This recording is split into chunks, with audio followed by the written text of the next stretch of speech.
I give the floor to Ms. YY Nu, founder and executive director of the Women's Peace Network in Myanmar.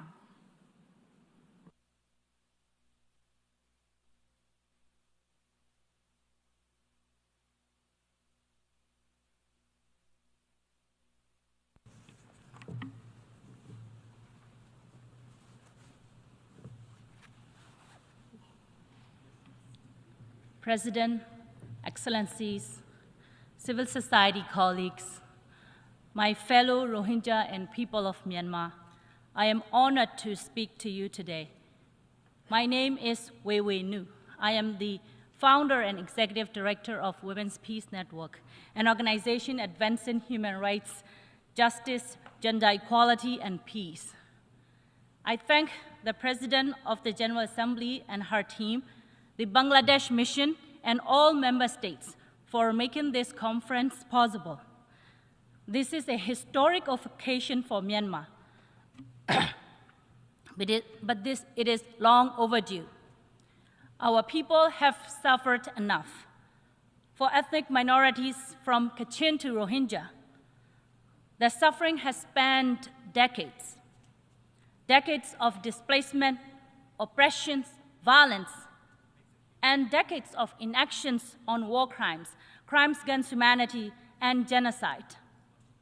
That cycle must end today.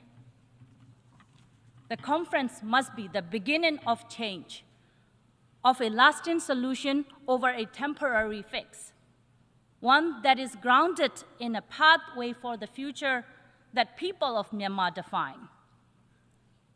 We cannot just walk away from today after a series of statements. Instead, we need a concrete follow-up mechanisms, one that ensures sustained monitoring of the result of today's conference, clear benchmarks, and above all, the meaningful inclusions of the community's voices in all decisions about their futures. And it must immediately end the ongoing killing fields in Myanmar. As I speak, the Burmese military junta is continuing to commit mass atrocities all across the country. Airstrikes are killing women and children, youth are being forcibly conscripted, political prisoners are tortured, women and girls and LGBTQI+ people are raped as weapons of war. In Rakhine State, after decades of genocide, the Rohingya are facing a total, complete destruction. The junta Bloc 8 recruits Rohingya as human shield and continues systematic persecution. The genocide did not end in 2017. It has worsened. Rohingya are now being targeted by Arakan army, the AA. Over the past 2 years, the AA has seized control of much of Rakhine, including the North and Bangladesh border. Despite promises, its actions mirror the junta: massacre, arson, torture, forced recruitment, forced transfer of people, and sexual violence. It is now denying aid to the Rohingya and is systematically starving them to death by confining them and restricting their movement. In northern Rakhine State, there has been no UN or international aid for over a year. Like the military, the AA is denying its atrocities, even publicly bashing UN reports on Myanmar. And like the military, the AA is denying the Rohingyas' indigenous identity, calling the Rohingya everything but their name. Meanwhile, the violence is also affecting everyone in Rakhine State. The junta is still confining 120,000 Rohingya in internally displaced persons camps in Sittwe. There, the military continues to abuse and deny basic human necessity, forcing them to suicide or flee by boat. The military is also attacking areas with ethnic Rakhine, Kaman, Dainet, Mro, and other minorities. Just a couple of weeks ago, the military bombed a boarding school at night, killing dozens of Arakan children and injuring many. No one is spared. It is also true that armed groups that are undemocratically claiming to represent the Rohingya have collaborated with the military. The AA has taken these as excuses to inflict collective punishment on Rohingya civilians. And when it suits its goal, like improving image before this conference, AA would orchestrate a media campaign to whitewash its actions to the international community. But let me emphasize, a photo or video of a smiling Rohingya should never, ever erase the destruction that has been caused to the Rohingya. What the AA is doing now is detrimental to the people of Arakan and their common future. All I and my community have wanted is to live in peace with our diverse neighbor in our homeland. So if the AA also genuinely seeks coexistence, it can use its newfound power to take measures that allow for safe and voluntary return of Rohingya and ability not just to live, but thrive with equal rights. If there is a will, there is a way. It can easily protect Rohingya, allow aid to enter, hold perpetrators of atrocities accountable, and creates conditions for genuine, peaceful coexistence. Unfortunately, we know by now that that will not happen anytime soon. And the genocide victims and survivors are, when the genocide victims and survivors are at risk of exterminations by the multiple actors, there is no time to waste. The international community must immediately intervene to exercise its responsibility to protect the remaining Rohingya. Cross-border aid or a humanitarian corridor must be established along the Myanmar-Bangladesh border so that the life of the starving civilians can be saved. Targeted sanctions must be imposed on perpetrators of mass atrocities to diminish their capacity to brutalize more civilians. An independent body must be deployed to Rakhine State to monitor the situations and collect the evidence of atrocities. Without actions, Rohingya exodus will continue until there is no more Rohingya left in Myanmar.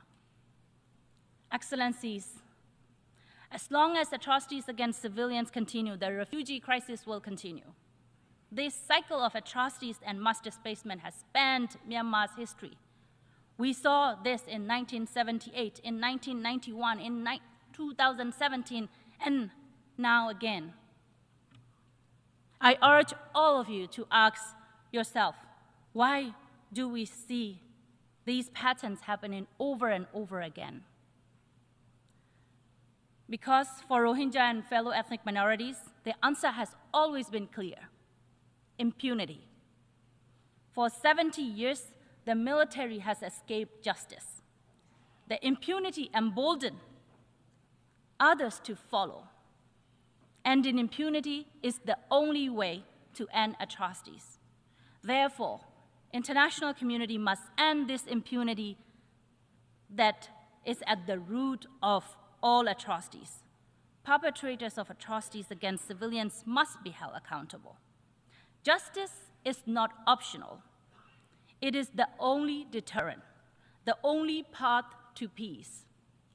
Effective justice and accountability initiatives are crucial in deterring actors from committing more atrocities. And with effective international support, these holistic forms of deterrence can establish framework of lasting peace. Lasting peace is a necessary precondition for the repatriation Rohingya and all other refugees. Excellencies, let me emphasize this again. Lasting peace in Myanmar fundamentally depends on justice and accountability. And lasting peace can happen in a federal democracy where the Rohingya and other ethnic minorities have constitutionally granted equal rights and self-determinations and are free to exercise them. The international community thus must prioritize meaningful engagement with the pro-democracy movement over the military. All the people of Myanmar want is the military to be held accountable and kept out of politics. By now, we know that soft diplomacy is clearly not enough to change the military's illegal, brutal behavior. Soft diplomacy only prolongs the country's crisis. And when there is so much human suffering already, there is no time to waste. The international community must take all measures to dismantle its failed approach and build a practical one. I thus urge the international community to move beyond ASEAN 5-point consensus. It has failed the people of Myanmar over 4 years. There is no consensus as long as the military is free to violate it. The international community must condemn the military's upcoming sham election. Accepting election as an exit strategy will only bring more violence, thus more refugees from Myanmar. Ultimately, creating conditions for more mass displacement is impractical, especially when the will and capacity to protect refugees is diminishing. From Bangladesh to Malaysia, funding cuts have devastated the life of over 1 million refugees, as well as the hundreds of thousands of more people in exile from Myanmar. Government must immediately resume their life-saving aid and expand it. Steps must be taken to strengthen refugees' resiliency. Like Thailand, host countries must allow refugees to at least work. And access to education is critical for refugee children, especially Rohingya youth in Cox's Bazar.